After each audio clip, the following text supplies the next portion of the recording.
Okay guys, before Harry gets here with some inane questions to kick off the podcast, I just want to talk to you very quickly about our new sponsor, Sudio. Sudio is a high-quality Swedish headphone brand offering a range of stylish wireless headphones and accessories suitable for all your listening needs. Now personally, I like a nice chunky over-ear headphone when I'm listening to music, so I'm currently using their Regent design in black. The sound quality is fantastic and they're super easy to use and carry.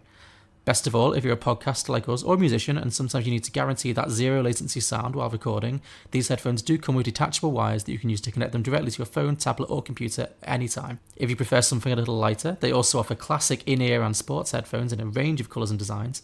Just go to sudio.com to explore the entire catalogue, and if you enter the offer code BOXSET at the checkout, you can earn 15% off your first purchase. That's on us. That's sudio.com, offer code BOXSET, BOXSET, no spaces. Okay, on with the show.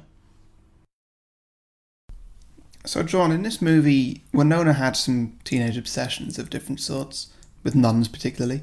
What were your teenage obsessions? Well, once I'd moved out of my Spice Girls phase, which in some ways I'm still in, I did develop a weird fixation with the movie Evita, and then with all things related to Eva Peron. I think I saw the film when I was about maybe 12 or 13, and then I think I watched it every day for about a year. The same film? The same film, yeah. I was obsessed with it. And I went to the library and got a bunch of books out about Eva Peron. I read like all these biographies of Eva Peron. I have no idea why. And when I look back at it now, it's not a very good film. Madonna was poorly cast, yeah. Have you ever seen it? No. It's another podcast. I'm sure you've never seen it. I've never even heard of it. No, Evita? You've never heard of Evita? No. It's a musical with Madonna. She plays the First Lady of Argentina. No. I know Madonna and Argentina. Do you know the song Don't Cry For Me, Argentina? No. Don't cry for me, Argentina. The truth is I never left you. Look. All through my wild days, my mad existence. Okay, don't expect me to know this, but just I be kept thankful my I know who promise. Madonna is. Okay, well, fine. Some films are fine just the way they are.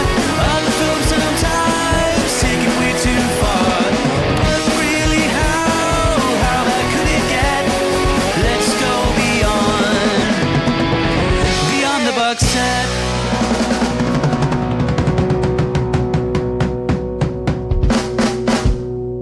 Welcome everybody to Beyond the Box Set, a podcast where we pitch prequels, sequels and spin-offs to films that don't have any. I'm Harry, joining me as always is John. Hello. And a returning guest from Hi. our episode The Mermaid, Yeah.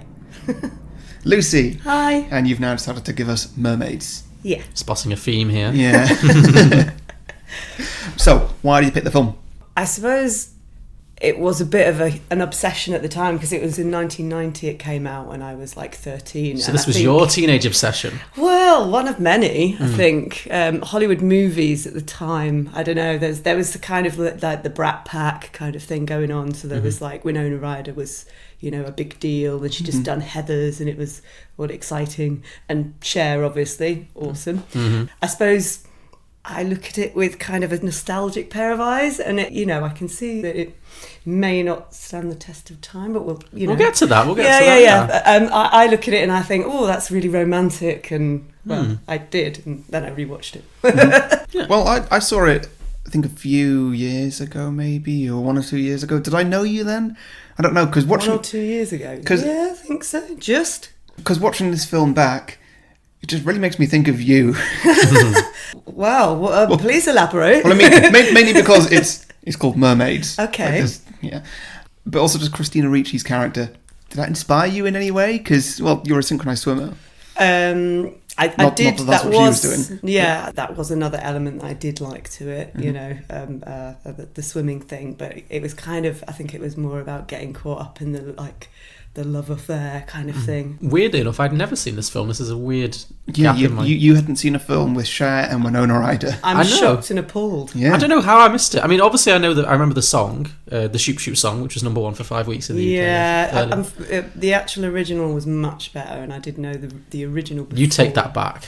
I can't. I cannot take that back. The original's actually in the movie at the beginning. It is, you're right, yes. And I was very pleased when Cher's jumped in at the end, yeah.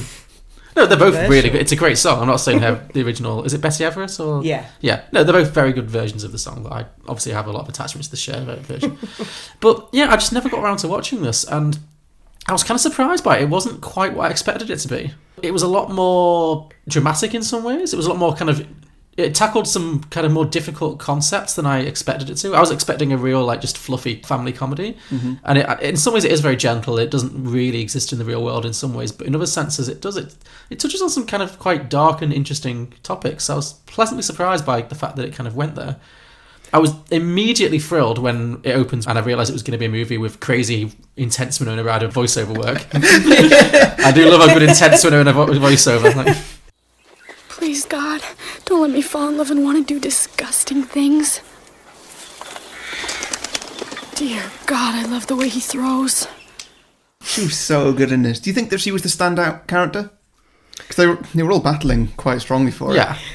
That's 3 very, very good women actresses. Yeah. And Bob Hoskins, who was also a standout in this. Yeah, he's very particularly good at leering in the film, I thought. Yeah. Yeah. I think Christina Ricci is adorable in this film, but she is only in a handful of scenes and she's only like 5 or something. It's one of her first roles. I think she It's her might. debut film, I think I she might be believe. my favourite character in this film. Okay, I can see why. Because the times when she's on screen, she is just fantastic. Because she comes in and she's just doing something completely unrelated to everybody else. When everybody else in the film, their main storyline is with another character. You know, Winona Ryder falling in love with that guy, or Cher and Bob Hoskins getting together or not, or whatever.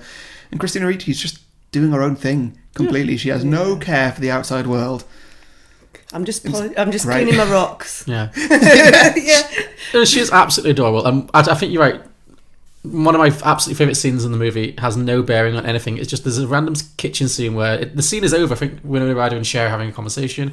Winona Ryder leaves the scene, and then Cher's just like doing the dishes. And then Christina Ricci just runs in with a pumpkin on her head. Yeah. Oh, Falls that's over. brilliant. It's so cute. It's just adorable. She's really cute without making you feel a bit sick, you know, Yeah, like kids can in movies. So that's what I like about it. Yeah, you could really tell that this film was based on a book. I kind of guessed. I didn't know, but I guessed from watching it. And then I looked it up and I was unsurprised to find this is based on a book because it has that bookish quality. It's kind of a real coming of age story. Yeah. You couldn't really pin down. I was going to ask, could you really pin down what the plot is? There are things that happen, but it's very much like a series of events. It's not like one thing leading to another as such. Yeah, no, I totally get that. I think a lot of it for me was I was really, really into 60s music at the time, and the soundtrack's just awesome. And Cher's outfits are like just the best. We'll talk about Cher's outfits in this film, yeah. I mean, she's giving you full Cher. Like you're getting the full Cher experience in this film. Like the wigs, the dresses, the attitude. Like, it struck me that, like, Cher in films...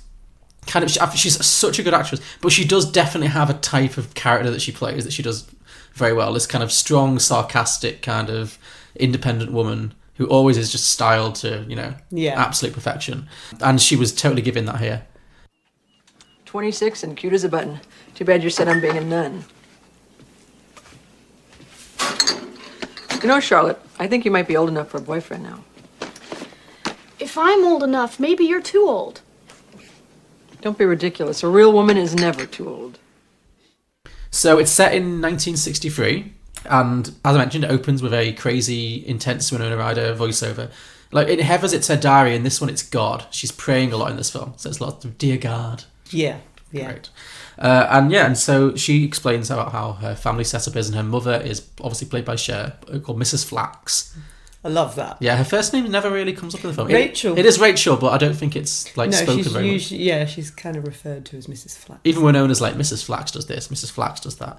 And so her whole thing is that she's a single mother with these 2 young daughters, and she's moved, according to Winona Ryder, 18 times in Winona's lifetime. And Winona in this film is playing a 15-year-old.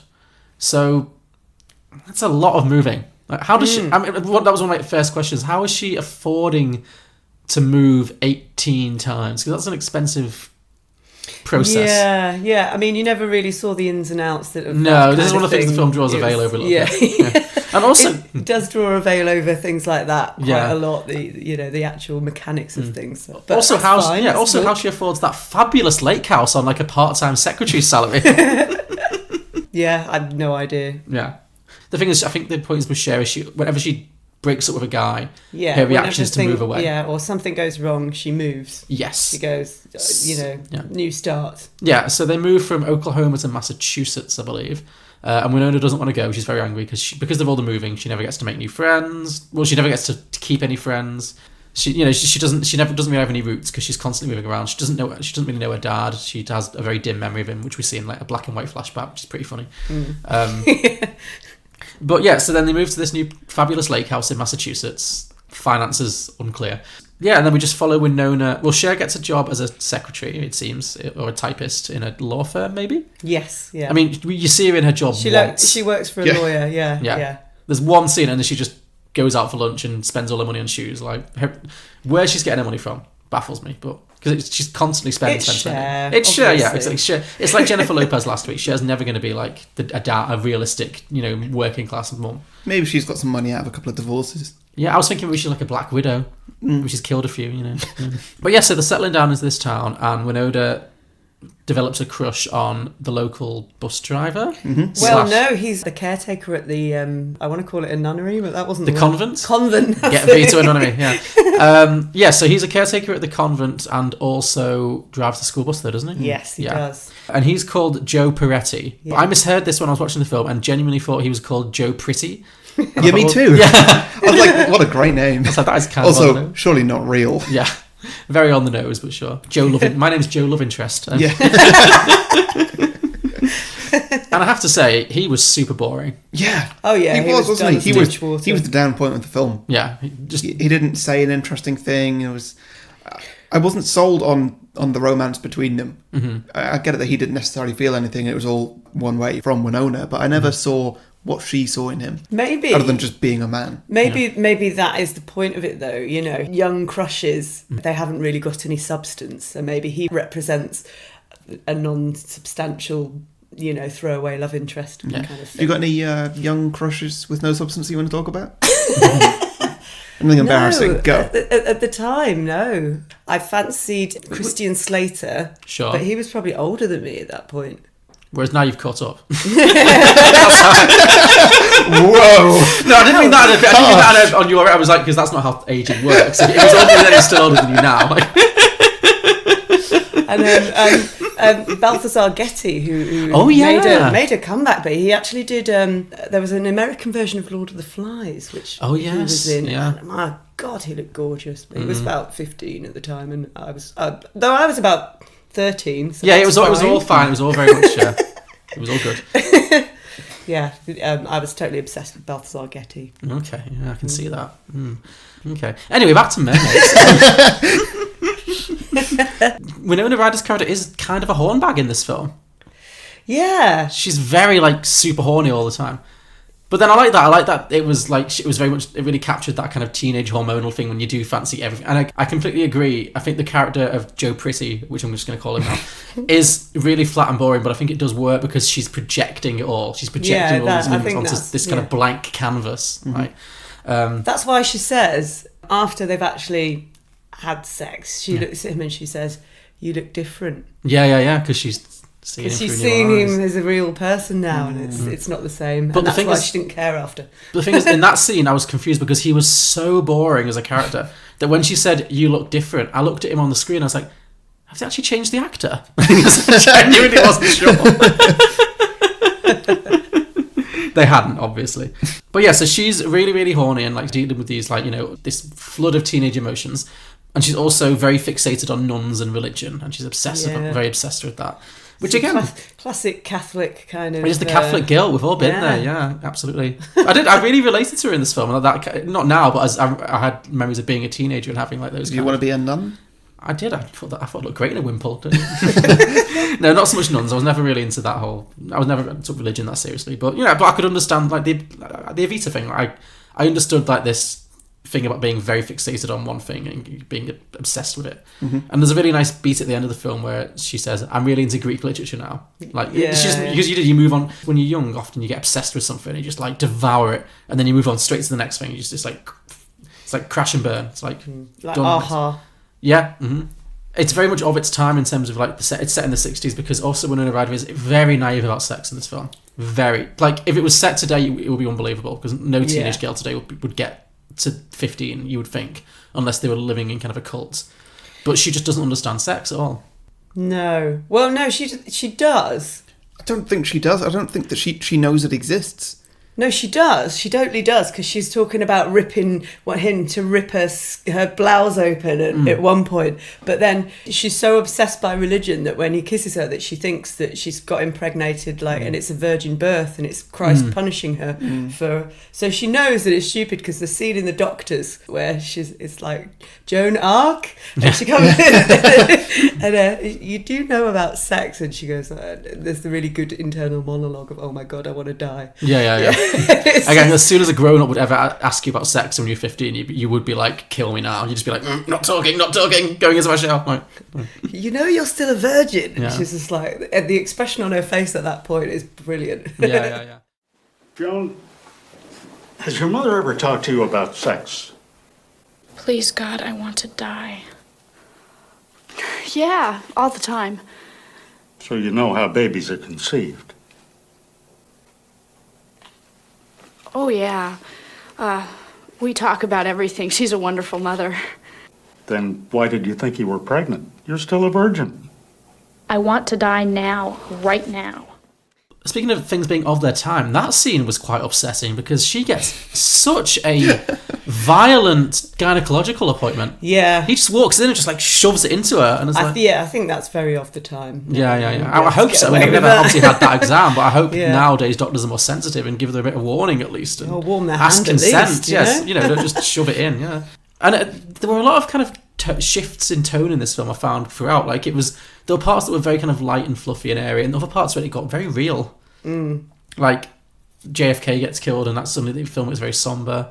Quick point before I forget: did you notice that later on, I think maybe that same day, I'm not too sure, there was they went to a party. Mm-hmm. It was a costume party, and there was a guy there dressed as Abraham Lincoln. Is that in poor taste? Straight after another president's been assassinated, killed. Yeah. I'm not sure. It depends how you look at the timelines. I mean, it's not in poor taste of the film when it's talking that person going to that party. Yeah, I don't know, because I didn't really think about how long this film's set over. It's set over a matter of days, weeks, months, years. Yeah, it wasn't. I think it was a slightly longer process than that, because JFK wasn't killed in the winter, and it was a New Year's Eve party, which was a costume party. True. Yeah, so maybe a little bit later. Yeah. I could swear it's after the Halloween scenes, though. Mm-hmm. I don't know. We'll get to that party though. Yeah, sure. That's definitely worth talking about for many reasons. Mm-hmm. So Winona Ryder's kind of arc is that she doesn't understand sex, and to some degree anyway, she's very hormonal. I think she romanticised it so much that it becomes completely unreal. So she imagines that she possibly could be carrying the next Christ child. Yeah, the next Jewish American Messiah is what she said. I loved. Great line. Jewish Italian Messiah. I apologize. Hello? Is there anybody there? Just give me a second. I'm trying, Mom. What? I want to tell you. What? I may be pregnant with the next Jewish Italian Messiah. What?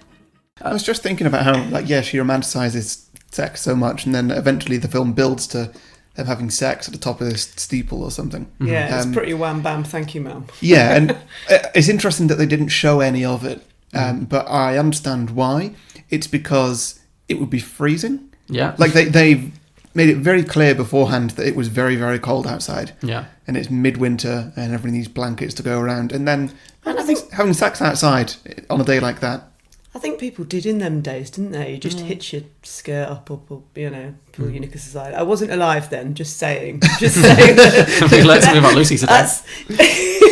The thing about the film is that there's absolutely no nudity or anything particularly lewd in how it is, but it's all done. That's why I quite like it. It all comes across, but without any of the obviousness of a film today. Again, I think that's something the film does quite elegantly with the sex thing, is that Winona Ryder's character is so obsessed with the entire film with her hormones and how much she really wants to be with this Joe Pretty guy, and then when they do have sex, it doesn't matter. It never even brought up again once it's happened. Yeah. Because I think that's very true to life. It's like when you're especially when you're a teenager and you're very focused on like when you're going to lose your virginity and all that kind of stuff. And then once it's happened, it's first of all, it's never as good as you think it's going to be the first time. The first time's always crap. Everyone knows that. But also like it's like, oh, okay, well that I don't know why I was so bothered about that. You know what I mean? Like it's not.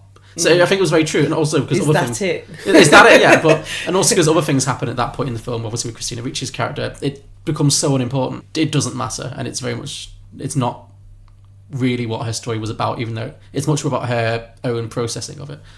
But yeah, before that though, when she does have the kiss and she believes that she's become immaculately pregnant with the next Messiah or something, and yeah, it gets kind of, again, the film goes from being kind of a light comedy to being a little bit real, because she runs away from home and kind of knocks on the door of this random family and just starts lying and lying and lying, and then you realise that like it's not just that she's naive, she seems to like genuinely have mental health problems. Yeah. Like, I really picked up on that watching it this time. Like, I was like, oh, this is like, she's having a manic episode. She's not just being quirky and, as I say, naive. She genuinely needs help. And I don't know, the film kind of picks it up and drops it a little bit.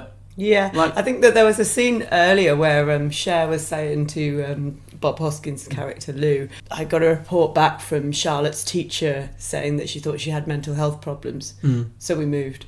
Yeah. So it's kind of this running away, perpetual running away of, you know, this, and she was like, you know, this moves on you, kind of thing. So, yeah, I think, there's a lot of things. Maybe that's the kind of thing that is pushed under the table in the 60s, though. Oh, it would be, absolutely, I get it. But it's interesting that the film never really deals with that. It's like, once she's kind of made peace with Cher and they don't move away, it's like, oh, I guess she's fine now. But is she, like, it seems like she might genuinely need help and this might come up again. But it's not that kind of film. It is a very gentle film. Right? I mean, if you analysed it from a psychological point of view, she's probably an obsessive compulsive. Definitely. But also I thought she might be like bipolar or have something like that. It made me think of another Winona Ryder film, Girl Interrupted. Oh yeah, slightly later film. One. Yeah, so I was like, this could be the same character.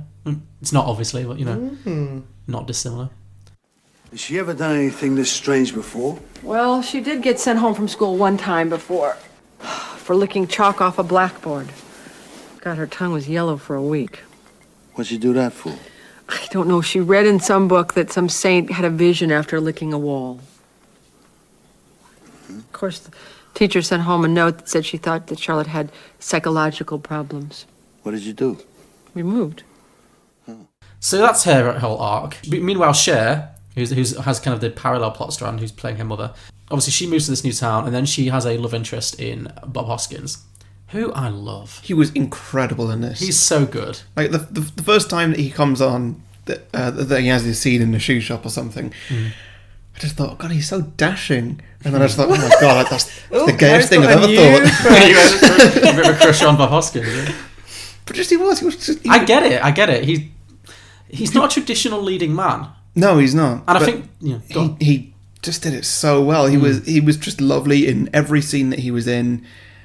Well, all but one. All but one, I guess. To, yeah. It was, He was just so good. He just felt so honest and lovely. Yeah, he's a grounding force in the film. And yeah, I think I really find Bob Hoskins really interesting as an actor, because he was in a lot of like films that nowadays I don't think people like him would be in. Like, people who look like him, everyone now in Hollywood has to look so perfect all the time and have perfect bodies, and you know, and you've got this kind of short, balding, kind of chubby, you know, hairy British guy, and yet he's hairy. Very hairy. Yeah, his hairy back. That's. And I was like, you know, I can get on board with the rest, you know, but you know, I was like, get a bit of wax on that, mate. Those shoulders need a bit of tidying up. But yeah, like, and it shouldn't work. You shouldn't, because you've got Cher looking so Cher. She's like a clear foot taller than him. She's so stylish and beautiful, and you know, perfect. And you've got this, as I say, you've got this short, chubby English guy, and it should be.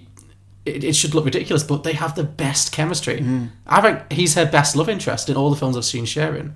Like, I mean, Nicolas Cage and her have a different kind of chemistry that really works in Moonstruck, but that's more heightened and silly. Whereas I could really believe, because what I think Cher does very well as an actress, and the reason she's so appealing to watch on screen, is that she projects intelligence. You can tell she's a smart person, and that comes across in the character she plays. She doesn't play like airheads or ditzers. And I feel like Bob Hoskins, you could sense that they're a match for each other. And you could sense that they're having real conversations about real things, and they would turn each other on, and they would really enjoy each other's company. And so yeah, I thought Bob Hoskins was great. I just love the way when he first meets her, and he's just like this massive smile on his face that he just cannot hide. He's just like, I'd really like to see more of you. Yeah, he has an instant crush, and she takes a little bit longer, but it's nice. They have quite a sweet romance where, you know, they're tentatively falling in love. And he's a painter as well, and he paints her in his attic terribly. His paintings are so bad. I loved it, because also it looked like it was the same person in all his paintings. And then he paints Cher, and she's like, okay, these are awful. Yeah. And he's like, no, yours is going to be the best. And it's not. It's the exact same woman in the same painting. It really reminded me of, did you see that thing a couple of years ago that it's all the time on the internet now? The Spanish woman who repainted Jesus? Yeah, all his paintings look like that Spanish woman repainting Jesus. Yeah. Weird that they were so bad, because it didn't really add much to the film. Like, it wasn't a plot point or anything. It was just a little odd. Yeah.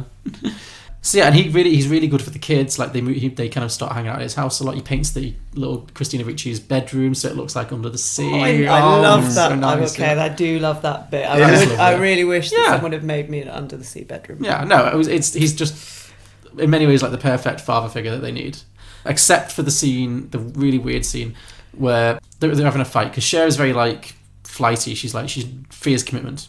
She says, "Stop trying to get through to me by my kids. If you want to sleep with me, just ask me." And then he says the line, "I never wanted to hit a woman more than I want to hit you right now," which is like, ooh. I mean, he doesn't, but no. Even Sarah was like, "Oh, now I like you about 10% less." Wait. I never said you could do this. Do what? Let Kate get so attached. That's so terrible. Yeah, this is not your family. You know, if you want to get closer to me, dial direct, but don't do it through my kids. Never in my life have I wanted to hit a woman the way I want to hit you right now. When you are wrong, you are so wrong, it's scary. But you mentioned... I mean, at least it was at a point when Cher was being particularly awful. Yeah, absolutely. She was being horrible. Are you saying she was asking for it, Harry?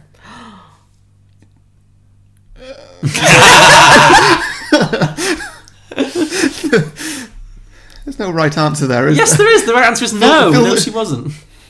Sure, it feels like you're asking me a trick question. It's not a trick question. The answer is no. Just because she was in the wrong doesn't mean she was asking to be punched. No. Good, there you go. Great. Well done, Harry. Well done. You passed basic feminism. Good for you. Yes. Oh, God. But yeah, there's a great scene, possibly like the climax of the movie, where they go to a New Year's Eve party in costume, and Cher goes as a mermaid. Yeah. Well, she's basically in drag. Cher is basically her own drag queen in this scene. It's fantastic. But that costume's amazing. It is fabulous. It's fabulous. Like, I mean, this is a very wig watch friendly movie. I mean, throughout the film, even before this scene, every scene she's in, like, a huge beehive wig. Like, they're so good. They are amazing. But yeah, so she goes to this party in this fabulous mermaid outfit, and I also noticed that Bob Hoskins, distractingly, was dressed as his character from Hook. Yeah. He was dressed as Smee. It was odd, wasn't it? Yeah, I was like, oh wow, foreshadowing. I think this came before, but yeah. So they go to this party, and Cher and Bob Hoskins kind of temporarily break up. They have a little argument, and then Cher gets really pissed and attempts to drive home when she's clearly hammered, but then thank God doesn't. That's all right, because Joe Pretty's there. Joe Cardboard Pretty is there to rescue. So then he drives her home, and then Cher kisses him, and Winona Ryder sees him, which is such a dick move on Cher's part. Because before this, I actually thought Cher came across as kind of a good mum. Mm-hmm. Like, she's very chill, and she's obviously a bit flighty, but she's very, like, matter of fact. They seem to have a decent relationship, really. Like, they seem to have an underlying affection. And it seems like she's basically a good person. But then when she kisses someone she knows her daughter really fancies, I was like, oh, Cher, no. Bad call. Yeah, and then so that's the reason her and Winona have a huge kind of falling out. So then they stop talking for a little while. Oh, and then Winona ends up watching over Christina Ricci. Yeah, she's babysitting. She's babysitting Christina Ricci. And she goes and raids her mum's wardrobe and puts on this amazing blue polka dot dress, which I would kill for. Oh, yeah. And you and me both. This is a scene where they get the big thing of wine out that's like, it's called jug wine, apparently. It's one of my favourite Christina Ricci scenes. Yes, I loved it. Hit me, Sergeant! So yeah, there's a great scene in this where Winona Ryder's raiding her mum's closet and finds like this bottle of... Is it whiskey or wine? It's jug wine. Jug wine. Because it's like wine, but with a handle. Yeah, that's why I was confused. I was like... it's like red wine, but... Yeah. It's called jug wine. Yeah. And then Christina Ricci's like, who, as we shouldn't forget, is 5. She says, oh, can I have some, please? And Winona's like, just a sip. And then, so she gives her like a small glass of it. And then she turns it back for a second, and Christina Ricci downs the entire glass, pours another glass, downs that. It's so fun. It was great physical comedy. Doesn't end well, but... No, it doesn't, because it leads to what happens. But very good physical comedy from little Christina Ricci in that scene. She's so funny. And then they go out for a night walk because Christina Ricci wants to get some stones. Well, no. What it is she can hear the bells. So Charlotte knows that Charlotte's Winona Ryder. Joe Wooden Pretty is the bell ringer, so she knows that he's in the bell tower. Oh, I didn't pick up on that. Yeah. When she goes I up missed that. So when she goes up and he's just randomly there in his sexy chunky knit sweater, I was like, well, how did you know? because he's the bell ringer, isn't he? Oh, okay. Now He's that the makes a lot more caretaker. sense. that ties up a big plot Thank hole for you. me. Yeah, thank you, Lucy. If you see earlier in the film when Kennedy was assassinated, he was there ringing the bell and crying, True, wasn't he? yeah. And so that's where they had their first snog, wasn't it? So then it was just returning to that thing. So she goes, "Here's the bells," and they're drawing her. But this time she's kind of dressed up like Cher, all sexy. Yeah. So she goes up to lose her virginity to Joe Pretty and leaves Christina Ricci to drunkenly collect stones in the river, Yes. which predictably does not end well. And it's very Virginia Woolf. It's very the Hours. Like, she's putting all the stones in her pockets, and it's so foreshadowing. You're like, I saw it coming. I was like, oh no, no. There's any way this is going to. And Christina Ricci, of course, slips, falls into the river, nearly drowns. Thank God for those night nuns, those wandering night nuns.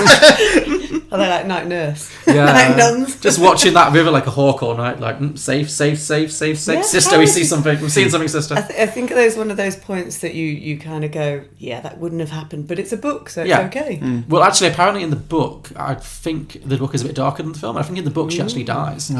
So yeah, the Hollywood ending, they couldn't have a little girl die, so they made it a little bit lighter. But yeah, Oh God, I'm gonna have to read the book. No, that sounds horrible. Don't read that. it's by Patty Dunn. If you're interested. Yes. Yeah. So she gets saved by the nuns. Obviously, Winona Ryder is guilt-stricken because should have been watching her sister. Instead, she was getting laid.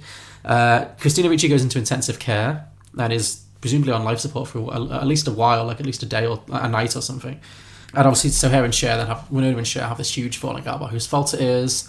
It's the best moment in the movie. Are you talking about the Cher slap? So good, because the lines leading up to it, it's just so well written and just so... I don't know, I think it's the best comeback that anybody's ever said. What was it again? The town tramp thing. Yeah, Winona Ryder says, "I just want to finish high school," because Cher wants to move on. And Cher says, "Oh, what's your major? Town tramp?" "No, Mum, the town already has one." Slap. Yeah. It's a classic. It's the second best Cher slap ever after, obviously, Snap Out of It from Moonstruck. But it's great.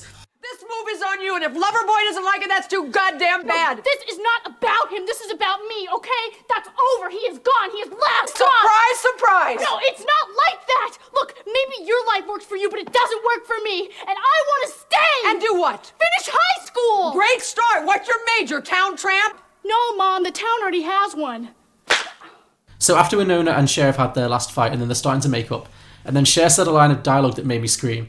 Because Winona's playing a 15-year-old in this film. And then Cher says, "You know, I was your age when I got pregnant with you." And my head went all over the place. I was like, I did the calculator. I was like, wait, Cher's 30? Because she was not. Like, No.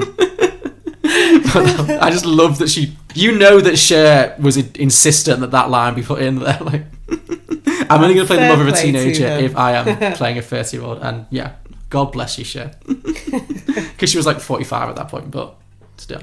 She's a bloody good 45. She looks fabulous, don't get me wrong. We should all hope to look good at any age, but she was decidedly not 30. You know what I mean? That's all I was saying. Like, I just wish I had like a hairdresser to follow me around and make my totally, hair look yeah. like that all the time. that tall all the time. Yeah. I also really love how there's some very intense scenes where Cher is like sat, obviously, as any mother would be, she's like sat over her daughter's hospital bed. You think she's probably been sat there for like all night, 12 hours. You know, she's just a bedside vigil for her daughter. Nevertheless, her hair is perfect. Yeah, It is. I knew you were going to pick up on that. Because Cher ain't looking dowdy. You're still getting full Cher. Hell no. So anyway, Christina Ricci survives. The three of them make up. You know, well, Christina Ricci doesn't need to make up with anyone. She just needs to not be dead. Maybe with her sister. Yeah, but, they don't but really address that. 5-year-olds don't hold grudges. No, do they they? don't. Yeah. So yeah, Winona and Cher kind of make up. They come to an understanding. Cher agrees to not move away. She stays. Her and Bob Hoskins get back together. And it just ends with a lovely dance-off. Yeah. Between the three of them all just dancing in the happy kitchen. for the rest of your life. Yes, great. Don't make a pretty woman your wife. Something. Yeah, not the best song lyrically, but so catchy though. Personal Very point catchy. Of view, Get an Ugly Girl to Marry You is the song, yeah. which I always thought, Lyrics-wise, could do with some work. Rhythm-wise, Very catchy. brilliant. yeah. It's like keep young and beautiful. You know, some very catchy songs. Yeah. Questionable lyrics. If you wanna be happy for the rest of your life, never make a pretty woman your wife. So from my personal point of view, it's another girl to marry you. And then the film ends, and it just ends on a nice, lovely little. All three of them Yeah. dancing in the kitchen making marshmallow kebabs. Yeah. And I really appreciated how, even though Bob Hoskins gets back together with Cher at the end and they have a happy relationship, etc., and there's a little voiceover about how Joe Pretty moves away, but they stay in touch. But it's not really about the boys. It's a real, a film about female relationships. Yes. And it's all about the three women are going to be okay with together, and they're going to have to fix this family relationship. And I appreciated that.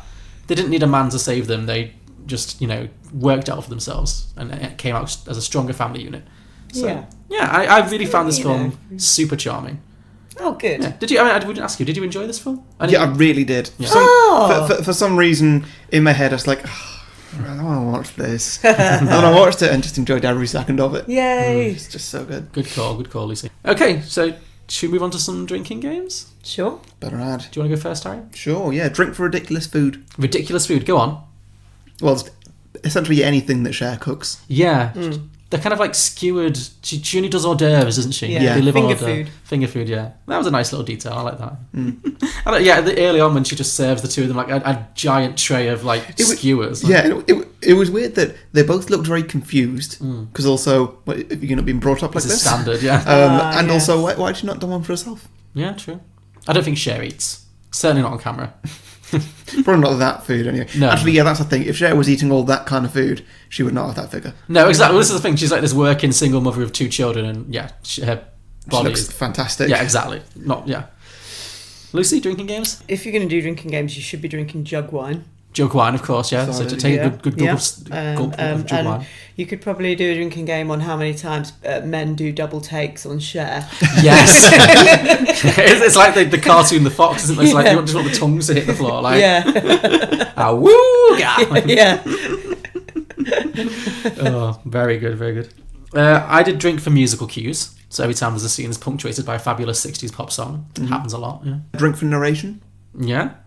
Just any time she's narrating the whole film, you just want them to waterfall it. It's not the whole film, like bits That's a and lot pieces of it, through. yeah. She does a lot, yeah. Drink for a nun. Drink for a nun. For none. Yeah. They can't, yeah. That is true, yeah. Well, I had a similar one to you, Harry, and mine was just drink every time Winona gets horny. But that is through voiceover. So every time she's like, "Oh God, take me now, lay me down on this bench and rip open my shirt," it's just all very much. Yeah. My favourite point is that one point she's hugging Joe Pretty, and then she just licks his arm or something. Yes. Oh yeah. Oh, I can see that scene. She's like, oh yeah, against his coat, his leather coat. I studied that scene or anything. Well, it's not a lick. It's more of a snog, really. Yeah. Great. Getting out the boat when they go fishing. Their boat's down there. Please, God, let him throw me on the ground and make another Joey Jr. Drink for singing. Singing, sure. I think Cher sings about 3 times in the first 5 minutes. Cher? Not like passionately singing, but just like singing along to the radio or something. Oh, sure. There's a lot of singing in this film at different points. Fair enough, yeah. It's weird. Yeah. Well, yeah. It's weird that they don't make a big thing of it. Sure. Yeah. So you could drink for the Holy Trinity, which is either seeing a nun, the mention of a saint, or praying. Okay. Yeah, I think any ecclesiastical references are definitely good for drinking games. Yeah. I had drink for fake names. Winona employs a lot of fake names in this film. Oh, yeah. When she's with the family, I think she's Salval? Or Yeah, Valsal, I loved that one. Yeah. Particularly good. And then when she goes to the obstetrician or the gynecologist, Arc. she's Joan Arc, yeah. So she just does a lot of fake naming, yeah. What's your name? Sal. How could you lie to them? They're being so nice to you. Sal what, dear? Val. Sal Val. Uh-oh. My parents. They love rhymes. We stay up late every night trying to think of new ones. Me, Mom, Dad, Sis, and my big brother, Al. Okay, so before we get to some sequels, let's take a little moment to talk about Patreon. So if you'd like to support the show, you can send a bit of money our way, up $2 a month, $15,000 a month, or anything in between. Just go to patreon.com/beyondtheboxset. And for that, we have a few little bonus things that you can have, which are available to all tiers, by the way. It's pay-as-you-fill system, so you get everything no matter how much or little you pay. We do a show called Beyond the Box Set, where we review films that are, well, normally films that are in the cinema right now, but I know we've got one or two coming up which are not the case. Mm-hmm. Yeah, I think we're going to start trialling, as well as doing cinema films, if our patrons have films that we wouldn't normally cover on the main show, like films that have sequels or franchise films that they really want us to do, maybe once in a while, let us know and we'll see what we can do for you. Just add a little extra incentive there. Yeah, definitely. So we have one of those coming up soon, but we'll reveal all later on. And other than that, every month we'll do a free 30-second advert slot to anybody, and that can, sorry, not to anybody, to patrons to advertise anything they want. Now that could be your own podcast, could be your own business. It could be... I'm going to stop you right there, Harry, because this is normally the point where you'll pick out something in my flat and tell me that you want to advertise it. But instead, one of our Patreon subscribers, Cecil Hops, has decided that he doesn't have anything that he wants to flog. Right. So instead, he's going to use his monthly free advert slot to just name any piece of shit, and he thinks it'd be really funny if you just had to flog it without any prior knowledge. So wait, he's naming he's naming something, and you have to talk about it for 30 seconds. He thinks this. He's a big fan of your random advertising, and he wants to. So this week, it's really putting me on the spot. Well, it's about to get worse. This week, the subject is grapes. You have 30 seconds to flog grapes. Go. So, grapes are great. Why are they great? Because they're well. Let's see. You've got a few different types of grapes. Personally, I prefer red grapes. I find them much more thirst quenching. But also, you can just eat as many as you want. Have you ever filled up on grapes? No, but they're very good for freezing and putting into your wine. No helping. No helping. Okay, now that is a great... Hey, it's a podcast that we all work on. Look, Cecil is paying to have you talk about grapes for 30 seconds uninterrupted. I think me and Lucy... Uninterrupted, no, aren't they? Yeah, we've already spoken too much. I did interrupt too, so please continue. Yeah. They go well in punch. They go well in a fruit salad. They make wine as well. I was getting there. I don't need you to help me.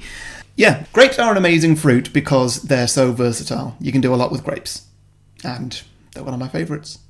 Okay. Is that 30 seconds? More so, I'm panicking. And tell me one more good thing about grapes. I can't tell you a good thing, but why... Wait, is grapes the right thing? Where sometimes in supermarkets they get labelled as white grapes and black grapes. Am I thinking of olives? No, it's not olives. What am I thinking of? Have you just spent this entire ad slot talking about olives rather than grapes? No, there's not green grape. Oh, is it green or black grapes? Yeah, I think so. White or red or both? It's white or red, sure. Yes, white or red. Thank you. It's white or black, I think. Is it white or black? Okay, so I'm not crazy. No, it's green and black. Well, either way, somewhere there is a description of a grape that is either white or black, and it's completely wrong because you don't get white and black grapes. Sure. It just doesn't happen. You get like a dark purple sometimes, but they're not black. Yeah, they don't even look black. Grapes. Yeah, I know, but it's wrong. Okay. Well, you started strong, but then you started actually actively criticising grapes, which is not good salesmanship. So no, I'm criticising the sales of grapes. Grapes themselves, they're great. Okay. Well, there you go. So I hope you enjoyed that, Cecil, and we'll look forward to your next suggestion. God, I'm panicking a lot. I'm sweating. I'm just very uncomfortable. It's exactly what we were not good at improv. Oh, good. Well, this is going to test your reflexes. I think this is going to become a popular monthly feature. Oh. Right. Okay. So sequel time. Do you want to go first? Oh, we haven't finished on the Patreon thing. Sorry. There's the bonus show. There's the free 30-second ad slot, and every month we get a patron to come on the show or pick a film for us to do. Yes, we do. So all that is on patreon.com/beyondtheboxset. Yep. And if there's anything you would like to see added to our Patreon incentives to make you more incentivized to send us a little bit of money and be a supporter, then just let us know, because we'd love to make it as attractive a proposition as possible. So, and thank you to all our Patreon supporters already. We really do appreciate it. It helps us to stay cost neutral and to just keep making a better show. So yeah. All right, let's get some sequels. Yes, let's. Okay, can I go first? Go ahead. I've got two ideas. Okay, good. One's quite small. The first one is, I think this film kind of lends itself to being made into a musical. Okay, interesting. Go on. The whole thing feels a little bit like a play. Okay, yeah, I can see that. And plays can often be adapted into musicals quite easily. Okay. That's all I had to say about that, really. Make it a musical. Well, okay, but let's dig into this. So is it going to be, if it's made in the present day, that means you've got, is it the same cast? Cher, Ricci and Winona? Well, Christina Ricci can't really play a 5-year-old anymore. Well, I don't think Winona Ryder can play a 15-year-old anymore either, to be fair. It's a sequel, so they couldn't be the same age anyway. I mean, we don't just do sequels here, you know, Lucy. Oh, so you want a remake? You want the remake. same film, the original film, remade as a musical? Oh, yeah. Okay. Well, in yeah, that case, definitely lend itself to that. yeah. Then I think you might want to recast then. Yeah, probably, yeah. Yeah. So who do apart we? from Cher, she's Yeah, still Cher. the same. Cher is ageless, so Cher can remain Cher. So who would play Winona Ryder in this? Oh, it's the age-old question. It is, yeah. I've never heard Winona Ryder sing. I'm not sure she's got much of a singing voice. In my head, I reckon she's a really good singer. But Really? What does she sound like in your head? I don't know. What, do you want me to sing to you? It's not happening. You've sung on the podcast before. Yeah, but when I've got the right lead up, I'm still recovering from that improv bit you made me just do. Okay, fine. So, is it going to be new songs, or is it going to be like a jukebox musical where they're singing like classic 60s hits from the soundtrack? Oh no, it's going to be songs of like expressing their emotions. Oh sure, so it's new like, material. oh, this is the thing that's happening in the film. What? No, you're not there for that. Well, yeah, musicals are difficult. I mean, the songs in the film are so strong. Mm-hmm. Although it has got a very strong plot line, so it's not just, you know, a Mamma Mia where we're trying to just string together a really, really bad storyline to play ABBA songs. Mm-hmm. So you've got an advantage there. Well, it could also be that some of the songs are just the cast dancing to a soundtrack. Some of it. Please never make a musical, Harry. All right. Thanks for the confidence boost there, Lucy. Looking forward to having you back on sometime. Sorry, there's only so many mermaid films. We'll get that eventually. But I think you could do it as a jukebox musical because, especially Winona Ryder's character, a lot of the emotions she expresses are would easily be expressed by like a 60s pop song. Like, like some Phil Spector kind of stuff. When she first sees the boy, Joe Pretty, it could just be like, he's sure the boy I love, or something like that. Yeah, there's countless unrequited love songs. What's that really, really creepy Phil Spector song? To know him is to love him. Yeah. That really, really stalkery one. To know him is to love him. Yes. Yeah. Why can't he see me? How blind could he be? Oh my God, that's perfect. Actually, I take it back. We should plot the plot through music, through songs. I think we got it. Yeah. Cool, okay. You've redeemed yourself. Yeah. I mean, literally all I've written down here is make it a musical. I had nothing else planned. Well, we dragged you through. So what's your next one? So my next one, I've flashed out a bit more, but I may need some help towards the end. Sure. So it's called Mermaids 2, Finding a Merman. Finding a Merman. Yeah. Or maybe Finding the Merman. Finding the Merman, okay. I don't know, I was just trying to do a mermaid sort of thing. Sure. In the title. Is this all going to be about how a man's going to solve all their problems? I hope not. Or it is, isn't it? You bloody sexist. First women deserve to be hit, and now this. Oh, sorry. Go on. So it's going to be set about 20 years later. Sure. Which is about how long ago the film was. So this one's going to be in the 80s. Yes. A bit more of an 80s soundtrack. Mm-hmm. Do you like the 80s? I do, but you're kind of treading on my toes. But go on. It's an obvious progression. I'm sure we've all done the 80s. So it's going to open at the wake for Bob Hoskins' character. Oh no. Well, I didn't want to recast him. True, he is dead, so you have to, yeah. Yeah, and it kind of fits with the story I'm telling here. So they're all there, Cher, Winona, Christina, who I don't know the characters' names. Charlotte and Kate. Well, And Rachel or Mrs. Flax is Cher.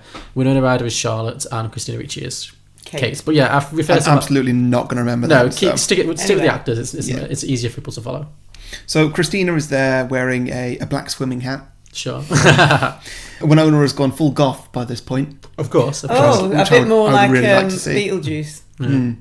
I'm now seeing her in Beetlejuice with the big black hat and at the But at the age of like 45, surely. Yeah. Mm-hmm. But Cher is actually letting her side down on the glamorous scale. What? Because she hasn't aged too well.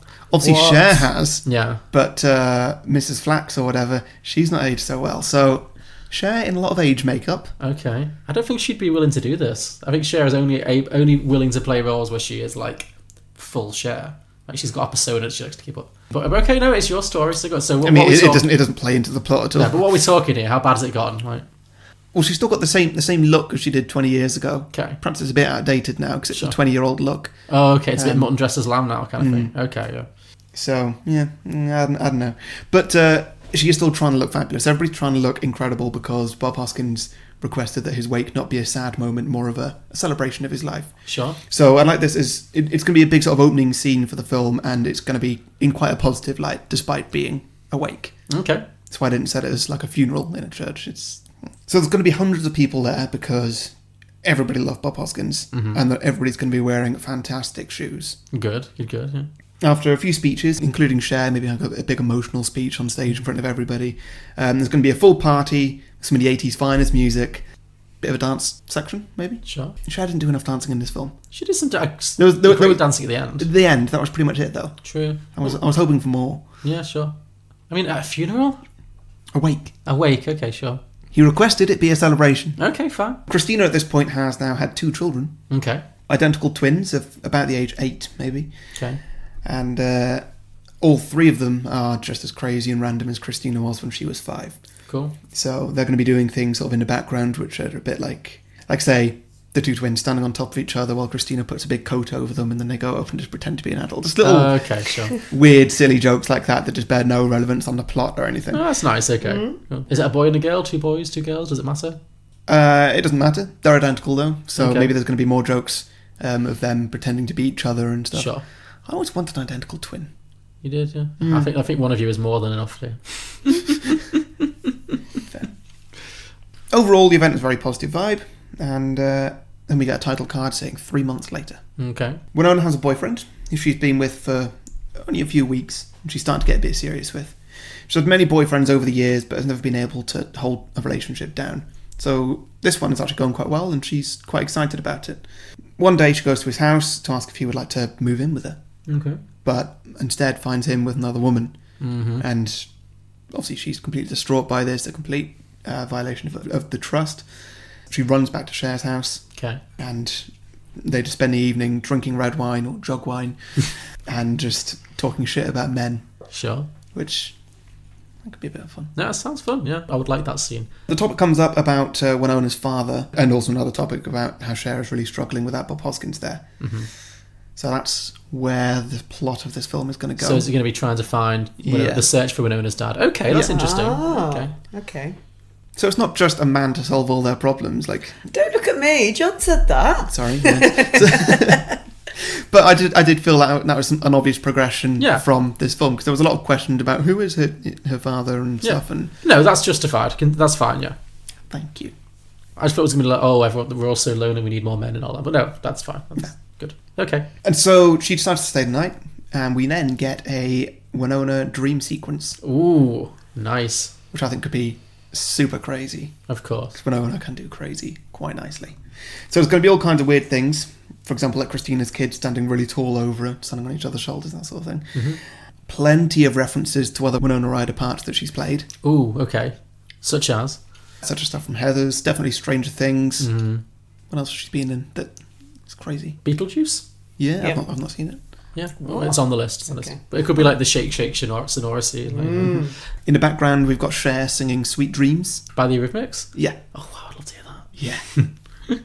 At different points, there's visions / memories of her father as well. Okay. So in the morning, she wakes up with determination. And over breakfast, she floats the idea that the two of them just get in the car and drive off. Because they're both at a very delicate stage in their life where they just need to do something. Cher's not really been leaving the house since Bob Hoskins died. Okay. Bear in mind, she's been with him for like 20 years. Sure. And so, yeah, they decided that's what they're going to do. That same morning, they get in the car, briefly drop by Christina's house and say goodbye to her and the kids. Mm-hmm. And go off on a road trip. Okay. They start going back to all the different places that they used to live. Mm-hmm. Just as sort of like a journey through different memories. Oh, is this how we're going to figure out how she moved 18 times in 15 years? Are we going to I was thinking there's opportunity for that, yes. Yeah. Somehow. I like that. I was hoping that Cher's going to bump into lots of old boyfriends on the way, which could be a great casting opportunity. Yeah. For just... Oh, is it going to be a little bit like Mamma Mia, where it's like, I don't actually know which one is your real dad, because it was kind of a slut back in the day. That's way better. Yes. No, that can't happen because she married him. Oh, she did, you're right, yeah, okay. Sorry. Oh, yeah, and Winona's got like a memory of him as well. True, okay, fine, yeah, it wasn't, okay. That and the fact that she married him. It's on a wedding certificate. She's Mrs. Flax. Yeah. I wouldn't put it past Cher. Mr. Flax. I wouldn't put it past Cher to just like forget a decade. Well, clearly she did. She thought she was 30 in the sky.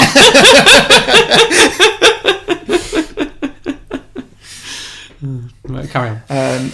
Well, I've not really got much from here. Now it's just going to be a journey, like I say, across all the different houses and eventually looking for Winona's dad. Okay, cool. I would like to end the film where they have met him and there's hints of Cher's going to get back with him. Okay. Maybe that's some significant time later, because 3 months after her husband dying is a bit much. Sure. But yeah, maybe... I was thinking over the credits there could be a montage of just like, this is how the next few years go. concluding with like a wedding or something. I don't know. Sure, okay. Well, who do you think would play a good, other than Bob Hoskins, God rest his soul, who do you think would play a good kind of love interest for Cher at this point? Like, what actor? I was thinking it's very difficult because also they've got to be the right age. Yeah, they've got to be. So they gave birth to Winona Ryder. They didn't.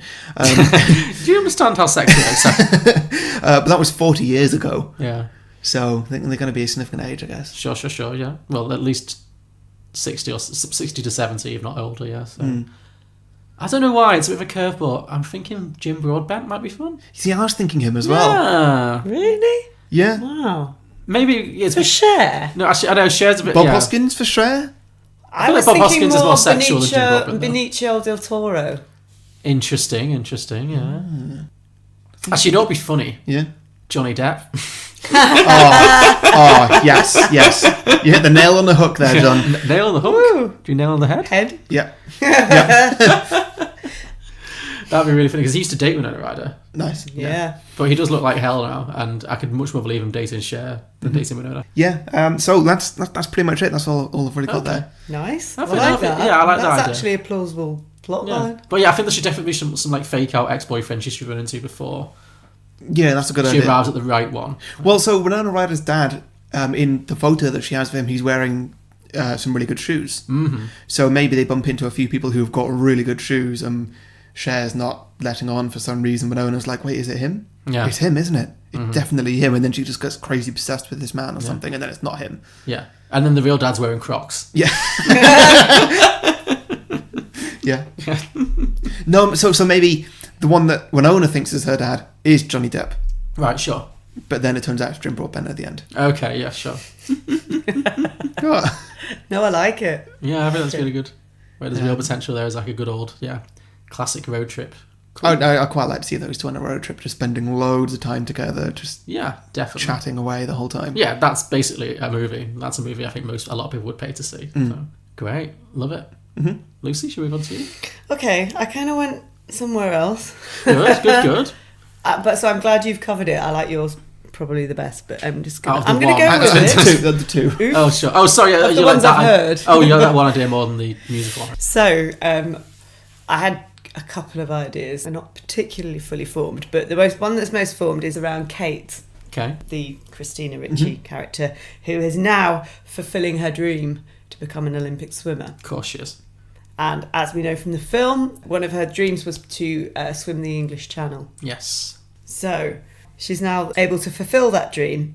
And in doing that, swimming across the English Channel, she inadvertently swims through this toxic waste that's been dumped by an evil corporate, horrible environment. Evil corp. Yeah, just evil corp. I'm spotting Inverted already spotting comma. a lot of your little pet interests in this. Like, we've got swimming, we've got environmentalism. Go on. Does she become a vegan at some point by any chance? Maybe. I hadn't really thought about that. But anyway, so she doesn't realise that she's been swimming through this toxic waste. Uh-huh. But then she starts to notice changes. Of all the people to turn this into a Marvel movie, I didn't think it was going to be Lucy.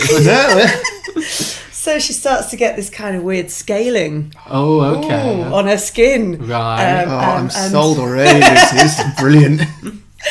I've kind of referenced a couple of older movies, so she starts to get this scaling on her skin, and she does actually confide in Winona, Charlotte's character, who was like, we've got to keep this quiet, and is kind of helping her read Ginger Snaps.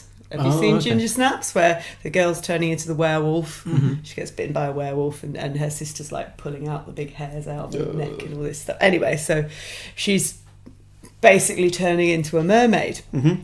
But she's been trying to hide it, and it comes to this day, and she's in the Olympics, Right. and she's in the I'm getting Black Swan vibes here as well. Yes, definitely, very much so. Yeah. Oh no! Don't ruin it. I hate that movie. So she's in the winning race. You know, she's like, I don't know, like 100 meters butterfly, because she was doing butterfly in the beginning of the first. Okay, and she's halfway across the pool, and there's this gasp as this big tail comes out of the water. Oh my god. And it's like a slow motion scene where everyone's like that, getting up off their seats in the audience kind of thing. And a little bit like Teen Wolf. Do you remember in Teen Wolf where they all pile on in the basketball game and then he comes in, he's like a wolf. Yeah. So it's kind of like that. Okay. And basically she turns into a mermaid in the middle of the pool during the Olympics on live TV. Nice. Okay. Nice. Yeah. I don't know where I'm going from there, but that's as far as I got. No, I think that's good. I think that'd be an interesting role for Christina Ricci to play. If you made it like really artistic, like I think take it in a Black Swan direction in a good way. In a good way, yeah. Because you always see all the films you see with mermaids. It's the other way around. It's mermaids becoming real women, like getting legs. But yeah, I don't think I've ever seen a mermaid film about a woman becoming a mermaid. So the reverse, where the legs get stuck together and then become a tail. I think in itself that just as a body horror or as a thriller or as like a thing about femininity or whatever, I think that's a really interesting twist on a very well-worn trope. So, and Christina Ricci would be so good for that because she does have a real gothic kind of look all the time anyway. So we're not talking your shell for boobs kind of. No, not we're not talking like Daryl Hannah. No, okay. Yeah, I think that's really good. Yeah, I'm not sure where you do go with that. Like maybe it culminates with her becoming the mermaid. Yeah, that's all I can think of because it does kind of sort of rhyme with Black Swan in that way that kind of culminates in the best ballet that there's ever been is the moment where she turns into a swan. Yeah. And so the best swimming that there's ever been when she presumably wins the race. Right? Well, yeah. You'd want to think so. She can finally breathe underwater. Yeah. Oh, maybe like it's just a complete rip-off of Black Swan. Or maybe Cher, she's still living with Cher, and Cher has like become a very like competitive stage mom, kind of a coach, and then so she's constantly trying to push her into being a better swimmer and to dedicate her life to it. And then as she becomes more of a mermaid, she starts fighting with her mom and like rebelling a little bit, and maybe she'll have like a love affair with a fellow swimmer, and then there'll be a weird sex scene where is it Cher, is it not? Because imagine that scene in Black Swan, where Mila Kunis, sex in the pool. Yeah, where Natalie Portman and Mila Kunis are having sex, and then there's a scene where Mila Kunis is being very rapidly interchanged with Barbara Hershey, who played the mum, and then you hear them say "sweet girl," and you can't tell whether it's Mila Kunis or Barbara Hershey. Imagine that. Yeah, it's pool sex, like they're having sex. But then that makes me think of that awful film Showgirls. Yeah. Oh, not that kind of pool sex. Yeah, that's awful. That's a terrible. Well, to be fair, we had this discussion on another episode recently where underwater sex, nice idea, not actually. Nah, it doesn't work. Doesn't work. Yeah. But it's like the idea of like she's having sex with, I don't know, some beautiful woman, and then it flashes and she just sees like Cher in full Cher, like, sweet girl, oh, snap her out of it. just doing the full Cher, that'd be great. Maybe she does that and doesn't slap her face. Maybe doesn't slap her face. Maybe slaps something else. Oh, okay. Slaps her tits out of it. Don't stop the microphone, John. Sorry. Don't cheapen my sequel. I'm sorry, we've made it so much worse. Yeah, we really have. Sorry, Lucy. I'm sorry. That's a really, really good idea, though. I think there's a lot you can do with that and not just turn it into a cheap Black Swan ripoff. Right? Has it got a name? No, not really. I don't know. Mermaids 2. This one's actually about mermaids. So I don't know. Actually, yeah. Maybe that's the tagline. Yeah. No, I hadn't come up with a title. So, open to suggestions on that. I think that's a good tagline. This one's actually about mermaids, but the subtitle might be something like Mermaids 2, I don't know, Back in the Water? Or... No, I don't know. That sounds a bit Back in the Habit. That's what I was going for, yeah, no. It's a work in progress. But yes. Yeah. That means 2, it's a work in progress. Yes. Cool. Did you say you got another one? I kind of did, but it was more like an idea, which was kind of like, it was about the decades. So like obviously the first one's set in the 60s and I kind of wanted to see the progression of the characters and how they change, but in a 70s vibe with an awesome 70s soundtrack in just, I don't know, it's just an excuse to dress them all up and in 70s gear and then do like one in the 80s as well and do it as a trilogy. Oh, nice. Yeah, okay. Oh, so just to follow the characters in different decades, so you've got the different soundtracks and the different music. Yeah, that's a really good idea. That's what you could really like. You can take it right up to the 90s and have them listen to like club music and stuff. Like, I think that's good. Yeah, and it could be like a coming of age for the two girls. And like, yeah. Maybe I thought maybe it could be like the transforming face of feminism in different decades and stuff. Definitely, yeah, that kind of thing. No, that's good. Yeah, I think that's a very good idea. Because it's very much of its time. Like it's set in very much in the 60s. So yeah, how would Cher's character deal with like the disco era and stuff? Like great. And the girls would be going out and partying, or even just like remakes, but how it was. Oh, so the same film, but with just a different soundtrack. Yeah. That's good. We're dealing with different social issues. And yeah, because it could be like how in Forrest Gump, how he like lives through all these weird historical moments, like maybe maybe it's just remake the film and like whatever cool, what interesting things happened in the 70s, and how would this trio of fabulous women deal with it, and 80s again and 90s. Yeah, I like it. That's very good. Yeah, that's me done. Okay.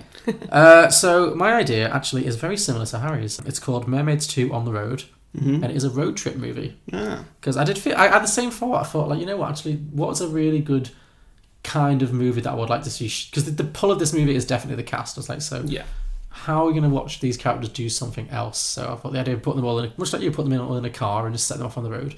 As a kind of a Thelma and Louise meets Priscilla, Queen of the Desert, meets Trans-America, you know, all those kind of movies. So yeah, so much like yours, it opens with, it's obviously going to have a voiceover from Winona Ryder to explain the plot. And the voiceover is going to explain that Bob Hoskins has unfortunately died. Because, you know, as we mentioned, obviously the actor is dead, so it makes sense to kill him off screen. So it's now the 90s, so it's been like, you know, 30 odd years or something. Yeah, it's been like 30 years, let's say. So let's say it's 1993, 1994 or something. Yeah. And Mrs. Flax, the Cher character, she's older, but she's still as rebellious and single-minded as ever. And she decides that now that she's recently widowed, she calls up her 2 daughters, who are living in different parts of America, to say that she decided she stayed in this one town for too long. She's been in the same town that she moved into at the beginning of Mermaids for like 30 years, and she misses her life on the road, and she doesn't just want to become this old widow who just fades away and dies because her husband's gone. So she's like, I'm having one more move, and I've decided to move cross country to California. So she guilts both the daughters into coming with her on this road trip to kind of help her on this move, and as a kind of family reconnection moment. And so I'm feeling like the 2 daughters themselves haven't stayed in touch, don't have a very close relationship. So Winona Ryder's probably living in New York, she's probably like a writer or something, kind of very creative. And maybe Christina Ricci's somewhere else, a little bit more like suburban, working as like a swimming coach or something. So they both reluctantly agree to their mum's wishes to kind of come back home and help her on this final move that she's going to do, this final cross-country road trip. And I was thinking maybe Winona has a daughter as well, so it's like 3 generations of women again. Yes, it's a cross-generational road trip, because I like the idea of being an all-female movie. I think that's definitely one of the things I like about the original, is it's very much about kind of female relationships, so I thought let's keep that going. I also thought maybe Winona's daughter could be gay, and maybe Winona actually is struggling with that a little bit, is struggling to accept it, and they're a bit fraught, and actually Cher's super cool with it. It could bring up all this kind of, again, the whole thing with the original film is that Cher's like a cool mom. She's like a very kind of, you know, she's more the daughter than the mother to Winona. So it could bring up all this frustration, like Winona's having to be like the bad guy, and she kind of maybe resents Cher, because Cher can just be like the cool grandma who accepts everything and spoils like her grandchildren rotten and all that kind of stuff. So I thought that could be like a good little plot point for it. Because this sequel idea I've got, it's not really, it's like the original, it's just lots of little small ideas rather than one like overriding plot. So I thought that could be one plot, is that maybe Cher's got a gay granddaughter that she's really close to and that Winona kind of has to deal with, etc. Then I thought other things you could have is you could have some flashbacks to Cher's own childhood with her own mother. You could see how she kind of grew up. So she could be like on the road telling stories, like tell us about grandma, you know, who you never see in the first film. Yeah. So maybe she's telling stories about her own childhood, and then you get flashbacks. So then this leads to the 2 questions. First of all, who would play Cher's mother? Meryl Streep. That was what I wrote down. Perfect. Was that Lucy? I'm getting Mamma Mia. That's all. Well, yeah. Are you aware that Cher's playing Meryl's mother? Am, yeah. So it's the obvious choice. Yeah, exactly. Just role reverse. Yeah, so that's great. And then the other question is, who's going to play like young Cher? Meryl Streep. Have you got anyone in mind? I was thinking just Cher. I just think she's so aged. It'd be really funny to have Cher playing herself at 20, but still just be Cher. Like, so if Cher's playing younger Cher, yeah, what's the visual difference going to be between them? I'm thinking older Cher has a grey wig. Sure. Fantastic and massive and everything, but grey. Well, or maybe with a streak of grey in it or something. Well, I feel like Cher Moonstruck. Well, I feel like older Cher is just Cher as we know her now, but then younger Cher is just Cher in really inappropriate clothing, like just like a baggy hoodie with a skateboard. Yeah, exactly. Yeah, exactly. With really like a contemporary wig, like with like a side, you know, when they have like the shaved under the side. Oh yeah. Although it's going to be set in like the 40s or the 50s, so probably not. More like a beehive or something. Okay, I just like the idea of like Cher trying to pull off being 20. I think that'd be really funny. Yeah, so There's going to be some flashbacks to her own relationship with her own mother. We're going to find out that maybe her mum was a very strict disciplinarian, which is why Cher was such a free spirit. Or maybe Cher's mother was a free spirit as well, and then Cher became, the apple didn't fall far from the tree, but she was, maybe when she was a teenager, she was more like Winona Ryder, and then she grew up and became more like her own mother. I think Meryl Streep, if it was going to be her, could play either of those roles. She could be like a real hippy-dippy mum, or she could be like a very like strict mum.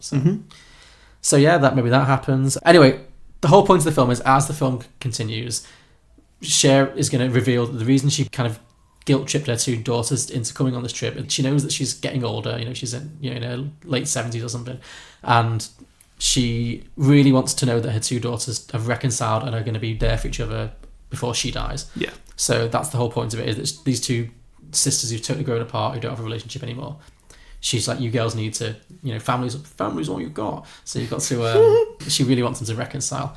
And I was thinking maybe the reason that they're not close is because Christina Ricci actually does still hold a lot of resentment over the fact that Winona neglected her that night at the river. Because it mentioned at the end of the first film that she had some hearing difficulties. Still fuzzy hearing. Yeah, so maybe her like inner ear problems developed over the years and prevented her from becoming like a championship swimmer. Yeah, exactly. So she never really realised her dream, and she blames it all on Winona. So maybe as the film goes on, it's those two coming to terms and like making amends, and Winona apologises, Christina forgives, and obviously at the end they're going to make up. So that's going to happen. And basically, apart from that, all I want from this film is to see all the road movie cliches, all the classic cliches. So obviously there's going to be the car's going to break down in the middle of nowhere in the desert somewhere. There's going to be an encounter with a friendly stranger. Maybe Christina Ricci's going to meet a sexy guy at a truck stop. They're going to go back to the motel and have sex, and then he's going to steal the car from them, And headscarves. They've all got headscarves. Yeah, exactly. They're all going to like Thelma and Louise, yeah. So yeah, some handsome stranger's going to steal their car and all their money, but of course they're going to track him down and get the car back and just probably blow up something of his, blow up his motorcycle or something. So like Brad Pitt in Thelma and Louise, where they blow up the whole truck and everything. Just because they have to end up on top. There's absolutely 100% going to be a scene in a karaoke bar somewhere. With drag queens. Maybe with drag queens, yeah, maybe some like provincial gay bar somewhere on the road, I don't know. But the idea is that Cher's going to get up there and belt out a number in the way that only Cher can, yeah. It probably should be the Shoop Shoop Song. Maybe, or maybe just, this one's going to be set in like the 80s or the late 80s, early 90s, so maybe it should be like, I don't know, what's a song Cher's never covered that you wish you could? Like We Built This City on Rock and Roll, or Don't Stop Believing. Like, yeah, I was just about to say that one. Yeah. And then the two daughters are going to be super embarrassed, and they're going to like be trying to pretend they don't know her, but then by the end they're going to get drunk and they're going to join him. There's going to be a lovely like moment, the three of them all together just like belting it out, and it's going to be lovely and fun. And ultimately they're going to make it to California, having learnt a lot about each other and kind of reconnected. And there'll be an emotional goodbye, there'll be big hugs and tears and everything. And then they'll end up recreating the original dance-off scene from the original movie in Cher's new kitchen in California. So these three older women just you said you wanted more Cher dancing. This film's going to end with like full choreo. So yeah. Nice. Yeah, I like that. Yeah, so that's the end of Mermaids 2 on the road. Yeah, that's good. Oh, I hope I want them all made now. Yeah, all those ideas, I think. Cool. Okay. Any questions? Nope. No. Okay, shall we get some listener submissions? Great, okay. As ever, we had some quality pun work in this week. Good. So Phil Catterall had the obvious answer. Mermaids 2, Mermaider. Yeah. Brian Markowski said Mermaid to Order. I don't know what the plot of that would be, but yeah. This is my favourite just because it's so stupid. I think you might like this one too, Harry. Joe Herman's idea was Mermaids Infinity War. Oh, God. Dennis Fanning said Mermaids in Manhattan. Yeah, I was just thinking that one. Yeah. Another good pun. Kyle Morton said Mermaid of Honor. Cher tries to weasel her way into Winona Ryder's wedding. Oh, God. Mike Carey said, in the most ambitious movie crossover ever, Mermaids meets Beaches. Oh. Yeah, that'd be good. Yeah. Cher and Bette Midler in one film. Bette Midler could be Cher's mum. That is good casting. Now, yes. Going back to your Going back to my, yeah, absolutely. Bette Midler as Cher's mum. Yeah. 100%. Sold. On board. Great. Side note, we should do Beaches sometime soon. Anyway, another one from Mike Carey. Mermaids, M-I-R, Mermaids. The Flax sisters, now all grown up, win a contest to visit the Mir space station in the late 80s. But an accident happens, preventing their return. Cher, as herself, not their mom, must lead a rescue to save them. Bob Hoskins is in it too because he needs the work. I hate to tell you, Mike Carey, but Bob Hoskins does not need the work anymore. Oh. Bless him. Brando Calrissian said Mermaid no. Okay, yep. Mermaid Nado said Mermaid Nado. Nice. Oh, Nice. Right, okay. Alex Garcia said Mars needs mermaids. Scott Hillman said, this is a proper sequel pitch, Charlotte and Kate, as in Winona and Christina Ricci, both for different reasons become single mothers in a dying beach town in the 70s. Charlotte, Winona, because her husband left her and her kids with curiously no money, and Kate left her husband to own a good local hotel with a big pool, of course, because she likes to swim. Yes. And as is gradually revealed, a lesbian lover in the back room. So I guess Christina Ricci's a lesbian in this. But they kind of have to reconnect and rekindle their bond as sisters, and now both parents as well. So, not a million miles away from mine, this idea of what the daughters did next. So, yeah. This isn't a sequel idea, but Daniel Link wrote, I've never heard of this movie before, and I just read the whole plot out summary on Wikipedia expecting actual mermaids to show up. Sadly not. Broad Appeal at Broad Appeal Pod said, 20 years later, Winona is a conservative Republican operative in the Reagan White House. Winona playing a conservative, I don't like that, but fine. Her cookie yet still provocative senior citizen mother Cher shows up in DC, causing scandal and embarrassment. Christina Ricci takes time out of her Olympic swimming career to broker peace. Okay, I like that. Maybe Cher's so free-spirited, Winona becomes a Republican as kind of a rebellion. Okay, yeah, I can see that now. I've just thought of another casting for Cher's mum, Go on. Angelica Houston. Ooh! Now, I think they're more or less the same age. I think Angelica Houston might be a little Or a younger. long-lost sister. Yes! Yes, why have Cher and Angelica Houston never played sisters? Oh my god, yeah. Okay, that made me very excited. Finally, Blokebusters podcast said they've not seen this movie, but based on the picture that I shared on Twitter alone, Mermaids 2... Oh, I shared a picture of the three of them in a bathtub together. Yeah. That classic. Yes, shot. lovely. Yeah. Based on the picture, Mermaids 2 Bloodbath, a horror film where Cher murders anyone who says she's not a real mermaid. Wow.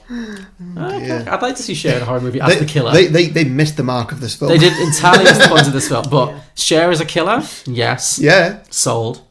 Okay, and those are our listener submissions for this week. So, Harry, what's happening next week? Next week, we are doing a little crossover with another podcast called Flix Watcher. Mm-hmm. So we're going to do the film Three Kings, Yes. starring Ice Cube.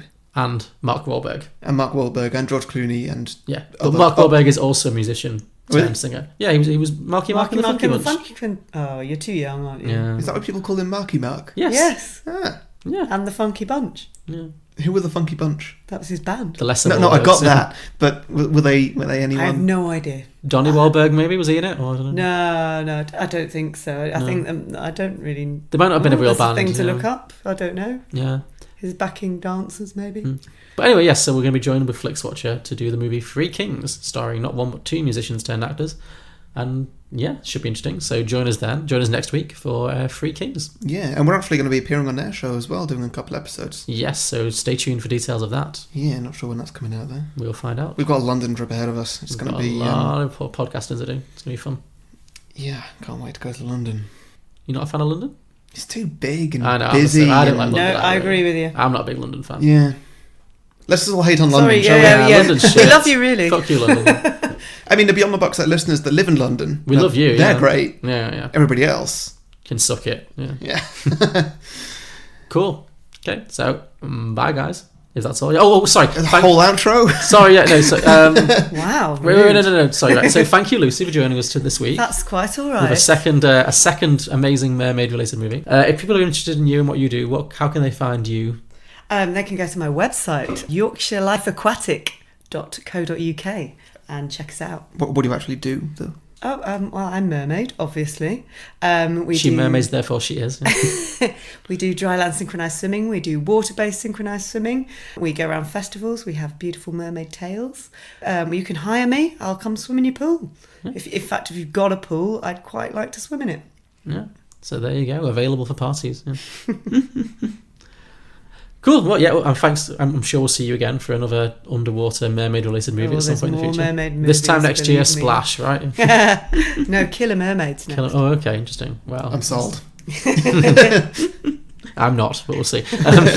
So if you have any sequel ideas for Mermaids or any films we've done in the past, please let us know. We are Beyond the Box Set. You can find us at beyondtheboxset.com. Our podcast is available on all good podcasting platforms, including iTunes, Acast, Spotify, Google Play, Alexa, I think. You name it, we're on it. Is that a podcast platform? Or Well, you can. I think if you ask Alexa for Beyond the Box Set, we show up. really? I think so. Yeah. Try it. Tell us what comes out. You can also find us on social media. I signed us up for Alexa. Yeah, cool. Yeah. I just wonder if we can, by saying the word Alexa, if we can set off people's devices around the world. Alexa, leave 5 stars for Beyond the Box Set. You can also find us on social media, on Facebook and Twitter. Just search at Beyond the Box Set on Twitter, or just search Beyond the Box Set on Facebook or Instagram for that matter. As Harry mentioned earlier, we're also on Patreon, so if you would like to give us a little bit of financial support, just go to patreon.com/beyondtheboxset to find access to all of our fabulous bonus content. We also have merchandise available on tpublic.com. Again, just search Beyond the Box Set. We are now officially a Guardian Podcast of the Week. That's a new thing that happened. So, yeah, that's exciting. Wow. Yeah. We're hitting it big time. We are, yeah. And, yeah, just thank you for listening. Keep tuning in. Let us know if there's any films you'd like to hear us do, and etc. And join in next week. Join in next week. Three Kings. Join next week for Three Kings with Flixwatcher. Yeah, so until then, goodbye, Lucy. Bye. Goodbye, Harry. Bye.